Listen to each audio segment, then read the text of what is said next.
Magandang hapon, Pilipinas. Ngayon po, andito po tayo sa lugar ng Paningaw kung saan meron pong naglalako ng tulingan. Ayan, ito po.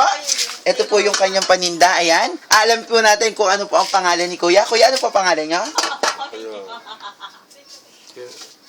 Eddie. KJ. Eddie. Si Kuya Eddie, ayan. Hindi pa ako nagkakamali, Kuya. Bata pa lang po ako, nagtitinda na kayo ng tulingan. Ilan taon na po kayo nagtitinda ng tulingan? Baka meron na baka mga 12 taon.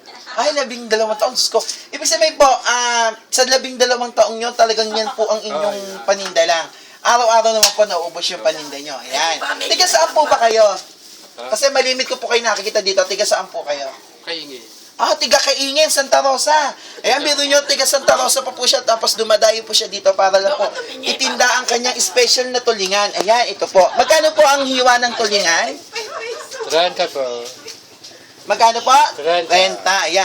Balita ko, at natikman ko na pati yan, napakasarap po ng tulingan nyo, no? Ano po yan, naubos mo hanggang gabi? Ayan.